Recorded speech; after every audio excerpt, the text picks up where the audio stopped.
അപ്പൊ ഈ പടം നല്ല സോഷ്യലി ഒരുപാട് മെസ്സേജുകൾ തന്നെ പടമാണ്. ഒരുപാട് പേര് ബോധപൂർവ്വം ഇതിനെ കീറി മുറിക്കാൻ ശ്രമിക്കുന്നുണ്ടെന്ന് തോന്നിയിട്ടുണ്ടോ?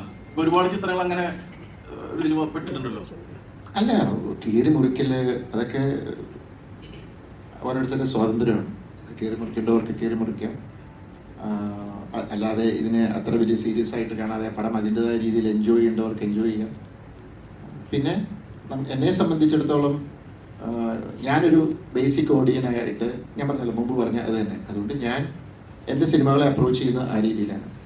എൻ്റെ ഏറ്റവും വലിയ പ്രതീക്ഷ ഒരു റിക്വസ്റ്റ് എന്ന് പറയുന്നത്, അങ്ങനെ പ്രതീക്ഷിക്കരുത് എൻ്റെ സിനിമയിൽ. ഞാൻ മാറ്റങ്ങളും ചേഞ്ചസിനും ആഗ്രഹിക്കുന്ന ഒരാളാണ്. അപ്പം ഞാൻ ഇനിയും ചെയ്യുന്ന ചിലപ്പോൾ ത്രില്ലറിൽ ചിലപ്പോൾ സസ്പെൻസ് ട്വിസ്റ്റ് ഉണ്ടാകും, ചിലപ്പോൾ ഇല്ലാത്തതായിരിക്കും, ചിലപ്പോൾ അതിൻ്റെ പാറ്റേൺ വേറെ ആയിരിക്കാം. എനിക്ക് അങ്ങനെ മാറിയും മറിഞ്ഞും ചെയ്യണമെന്ന് ആഗ്രഹമുള്ള ഒരാളാണ് ഞാൻ. ലൈഫ് ഓഫ് ദൃശ്യം കഴിഞ്ഞപ്പം ലൈഫ് ഓഫ് ജോസൂട്ടി ചെയ്തത് ബോധപൂർവ്വം തന്നെ. അത് ടോട്ടലി ഡിഫറെൻ്റ് ആയിട്ടുള്ളൊരു സിനിമയാണ്. അത് കഴിഞ്ഞ് അതിന് മുമ്പ് ഞാൻ മമ്മിയാൻമി ചെയ്തിട്ടുണ്ട്. ഈ അൺഫോർച്ചുനേറ്റ്ലി മെമ്മറീസും ദൃശ്യവും ഒരു വർഷം ബാക്ക് ടു ബാക്ക് അടുപ്പിച്ച് വന്നതാണ് ഈ പ്രശ്നമായത്. അപ്പം എന്നെ വീണ്ടും നിങ്ങളിങ്ങനെ ഭയങ്കര എക്സ്പെക്ട്, ഇപ്പോൾ ഇനി അടുത്ത ഓർമ്മ വരുന്നുണ്ട് ദൃശ്യം 3. അപ്പം നിങ്ങൾ ദൃശ്യം 1ഉം 2ഉം വെച്ചിട്ട് ഒരു കമ്പാരിസണിൽ നിങ്ങൾ ദൃശ്യം 3 കാണാൻ വന്നാൽ നിങ്ങൾക്ക് ഡിസപ്പോയിൻറ്റഡ് ആവും. കാരണം ദൃശ്യം 3 വേറൊരു, അത് രണ്ടുപോലെയല്ല, അത് വേറെ രീതിയിലാണ് അത് ചെയ്തേക്കുന്നത്. അപ്പം അങ്ങനെ വരുന്നവർ എനിക്കൊന്നും ചെയ്യാൻ പറ്റത്തില്ല. അങ്ങനെ ഞങ്ങൾ അങ്ങനെ വരുമെന്ന് തീരുമാനിക്കുന്നവർ അങ്ങനെ വന്ന് ഡിസപ്പോയിൻറ്റഡ് ആയിട്ടേ മടങ്ങും. പക്ഷേ അതുകൊണ്ട് ആ സിനിമ നല്ലതല്ല എന്ന് വരുന്നില്ല. കാരണം അതിന് ആ ടൈപ്പ് ചേഞ്ചസ് അക്സെപ്റ്റ് ചെയ്യുകയും സ്വീകരിക്കുകയും ചെയ്യുന്ന ഒത്തിരി ആൾക്കാരാണ്. അപ്പം ഞാൻ അവർക്ക് വേണ്ടിയിട്ടൂടെയാണ് സിനിമ ചെയ്യുന്നത്. പിന്നെ ഇപ്പം ഞാൻ ഇത് പറഞ്ഞുകൊണ്ട് ചോദിക്കാം, ഈ ഭയങ്കരമായിട്ട് കീറി മുറിക്കെന്ന് പറഞ്ഞു കഴിഞ്ഞാൽ എന്നോട് ഇവിടെ ചോദിച്ചു സ്പൂൺ ഫീഡിങ് എന്തിനാണ് എൻ്റെ സിനിമയുടെ സ്പൂൺ ഫീഡ് ചെയ്യുന്നത്. ഞാനൊരു ലിമിറ്റഡ് ഓഡിയൻസിന് വേണ്ടിയിട്ടല്ല സിനിമ ചെയ്യുന്നത്. ഇപ്പം ഒരു നല്ല IQ ലെവലുള്ള ഒരാൾക്ക് ഇപ്പം ഈ സിനിമയിലെ പല കാര്യങ്ങളും തുടക്കത്തിൽ തന്നെ കിട്ടും. പക്ഷേ ഒരു 50 വയസ്സ് കഴിഞ്ഞ് ചിലപ്പം അത്രയൊന്നും അങ്ങനെ ലെവലിൽ ചിന്തിക്കാത്തൊരു ഓഡിയൻസിന് ചിലപ്പോൾ ഒരു സ്പൂൺ ഫീഡിങ് വേണ്ടി വരും. അപ്പം ഇത് കാണുന്ന പല റേഞ്ച് ഓഫ് ഓഡിയൻസ് ഉണ്ട്. അപ്പോൾ അവർക്ക് വേണ്ടിയിട്ട് കുറച്ച് സ്പൂൺ ഫീഡിങ് ഇടും. അത് പലർക്കും കുറേ പേര് ചോദിക്കുന്നുണ്ട്, ഇതിന് ഇതൊക്കെ അറിയാമായിരുന്നു സ്പൂൺ ഫീഡിങ് ഉണ്ടെന്ന്. അപ്പം ഞാൻ പറഞ്ഞു നിങ്ങൾക്ക് ഓക്കെ, പക്ഷേ അപ്പുറത്തിരിക്കുന്ന ഒരാൾ ചോദിക്കുകയാണ് അതെന്താ അങ്ങനെയെന്ന് ചോദിച്ചാൽ അവർക്കത് ക്ലാരിഫിക്കേഷൻ കൊടുക്കുന്നതാണ്. പക്ഷേ ഇതിനകത്ത് എനിക്ക് തോന്നുന്നില്ല ഞാനത് സ്പൂൺ ഫീഡിങ് ഒന്നും ചെയ്തിട്ടില്ല. കാരണം ഇത് അതിനുള്ള സമയമില്ല. അത് അങ്ങനത്തെ ഒരു പോക്കാണ് ഈ സിനിമ. അപ്പോൾ ആ രീതിയിലാണ് നമ്മൾ ഇതിനെ അപ്രോച്ച് ചെയ്തിരിക്കുന്നത്.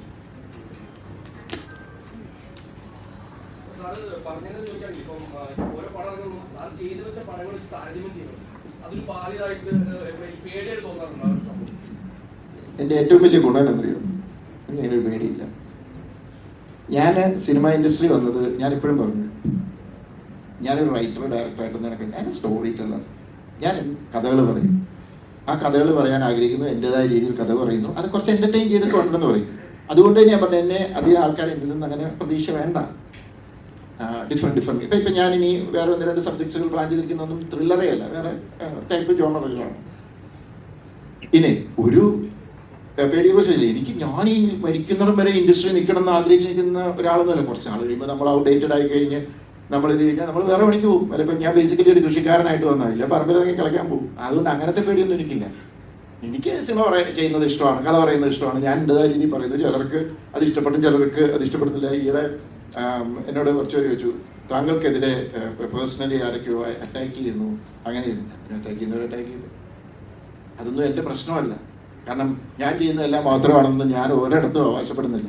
ഒരു ദൃശ്യവും മെമ്മറീസും ചെയ്തു, അത് കഴിഞ്ഞപ്പോൾ തൊട്ട് ബെഞ്ച് മാർക്ക് വെച്ചു. ആ ബെഞ്ചിനടുത്ത് മാർക്കെടുത്തൊന്നും മാറ്റിയാൽ തന്നെ നമുക്ക് നല്ല രീതിയിൽ വരുന്നത്. ഞാനത് എല്ലാ കമ്പനി കുറച്ച് ചോദിച്ചു, എന്തിനാണ് ഈ കൊച്ചു സിനിമകൾ ചെയ്യുന്നത്?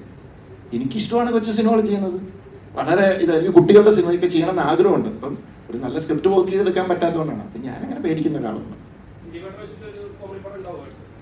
ഒരു കഥയും നല്ലൊരു സ്ക്രിപ്റ്റും ഉണ്ടെങ്കിൽ ഞാൻ ചെയ്യാൻ റെഡിയാണ്. എനിക്കത് അത് കിട്ടാത്തതുകൊണ്ടാണ്. അല്ലാതെ ഓക്കെ എന്നാൽ ഇനി അടുത്തത് അങ്ങനെ ഒരു പടം ചെയ്തേക്കാൻ അങ്ങനെ നമുക്ക് പ്ലാൻ ചെയ്യാൻ പറ്റത്തില്ല. വരുന്ന കഥകൾ നല്ലത് നോക്കി നമ്മൾ സെലക്ട് ചെയ്തൊക്കെ പോകുന്നു. പിന്നെ അത് കഴിയുന്നതും ത്രില്ലർ ആകാതിരിക്കാൻ നോക്കാറുണ്ട്. ചിലപ്പോൾ അത് നടക്കാറില്ല.